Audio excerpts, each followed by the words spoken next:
All right, we're back again with another episode of Roofer Reflections. I'm really excited to have Jon here. Jon, thank you for coming on the show. Yeah, thank you for having me. This will be great. What originally got you into roofing? Well, I actually started in 2001. I was doing new construction roofing and a lot of construction, framing, siding, all that type of stuff. My grandfather was in it, into the construction when he was younger, so I was intrigued by it. I always loved going out on job sites and watching houses go up. So kind of started there, and then over the years, started realizing there was a lot of things I liked about roofing. I liked, at the time, the hailstorms would pop up, and I didn't know anything about it, and finally got involved in that and started realizing that it was the path for me of least resistance. I'm a system process guy, so I figured out how to build systems and processes around roofing to streamline it, and it was really hard to do that with most of the other trades that I was involved in. So we just kind of, over the years, navigated more to roofing to where we ultimately ended up just in roofing. Being around it, maybe did you try other things in between? Well, no, I always stayed in the construction space. So, as a general contractor, we done a little bit of everything. I had at one time when the Joplin tornado hit Joplin, I still was dabbling in the framing. And so we rebuilt a lot of houses that had come down in the Joplin tornado. And after that's kind of when I started slowly exiting that space. Spent a lot of time in the drywall business. I wanted to learn it, got in it in a weird way years ago. And so learned how to finish sheetrock, got really good at it, built a company, sold it to one of my guys that was working, and just slowly kind of exited out of all these other trades and just ultimately just focused on the roofing space for probably the past 10 years. Being around it when you were growing up, what's the appeal of the roofing industry? Because you had your foot in all these other, aspects of trades, but you ultimately decide to optimize for roofing. What led you to that? I think it was just, like I said, systems and processes. It's easier to build a process to streamline roofing. It's really hard to build processes to streamline construction in general. There's too many nuts and bolts. If you have to go repair somebody's house on the inside, there's a massive amount of trades you have to bring in. There's always something missing. You have to, it's hard. It's really hard to build processes around just your typical construction project, but it's pretty easy to streamline processes in roofing. Whether it's retail or insurance, it's much easier. So it just navigated me that way with my business mind, just to say, hey, I think I can build more processes around roofing easier than I can around the other trades. Did you have to sort of build up sort of a knowledge base to run your business? Like how did that work? I got a lot of knowledge when I was younger.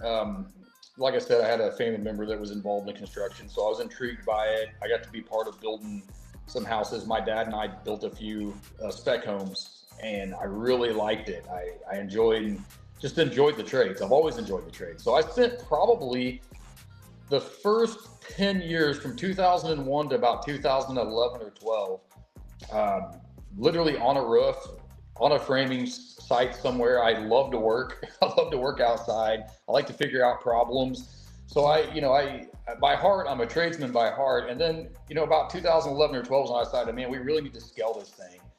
And so I started really focusing on the business side, reading books, going to what classes were available back then. Today, there's a huge knowledge base on the internet for entrepreneurs and about any business you want to join. Roofing's got a lot of information. We didn't have that back then. So a lot of it was just going to the school of hard knocks and just never, keeping my head down and just driving through. And was the plan always to sell it? How did that occur? I don't know that you ever plan, driving a truck and pulling a little bitty trailer in 2001 and knowing where you're ultimately going to land. So I don't think I really knew for several years. In my opinion, I think anybody that's in the roofing space should be building a business to sell, whether they plan to sell it or not. That's just my opinion. I think you should always build to sell because you never know what life's going to throw at you. When you were on the contracting side, what did you see that was missing in terms of contractor engagement or that partnership between the contractor and the materials company? I think the biggest thing, outside of a program right? With levels where, you know, the guys that are the most loyal feel very exclusive, and, you know, different levels and then different warranties they can offer that creates value and exclusivity. I think outside of that, I think the biggest thing that's missing that we're working hard on right now is just building community. I think that manufacturers have the power and the ability, because they're national, to really build community and bring people together. And I think that's what the roofing space needs. I think a lot of owners, I know I was one of them, as you get bigger, you get lonelier. As you're in business longer, you figure out who you can't trust. and you kind of create separation a lot of times between you and your team, and you get lonely. And I think a community of owners and pulling people together is probably one of the most valuable things you can do in the space. Yeah. And how are you doing that on your end? Well, we've got the Contractor Edge program that when I came in a couple of years ago, we kind of went in and revamped it, changed our warranties, all that. We started, we're doing a lot more contractor events. We're pulling people together. We have our own private, for our diamond level, which is our top tier Facebook group, where they can get on there and collaborate, that we kind of monitor, and we've learned a lot. You know, even the many years I've had in the roofing community, I've learned a lot from other contractors, right? Different markets. So I think just creating the events, pulling people together, creating community, making introductions. I feel like I'm a matchmaker. I always, if somebody has an issue, I typically know somebody that I think they would make, they can make friends with, that may live 3 states away, that's doing something really well if somebody else isn't doing it well. And you bring them together, and they both make friends and grow off each other. I think that's the power of it. Did you have a go-to peer or peer group to work off at any level when you were going through it? You're talking about sort of putting your head down and pushing through it, but do you have sort of mentors or friends along the way? I had a few business friends that kind of mentored me along the way, that, I always said that, somebody told me years ago, if you want to be a millionaire, go hang out with millionaires.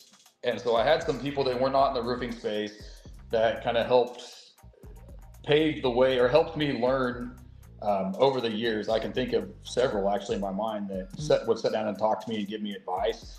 And I didn't brush it off. I took the advice, I leveled up. Some of these people had been in business for 30, 40 years, and it kind of helped define where we were going and ultimately what we became and who I am today. What's one of the most memorable pieces of advice you got from someone? There was an older gentleman down in a small town when I was younger, and he said, don't worry about your dollars, $100 bills, they'll take care of yourself. Worry about the pennies.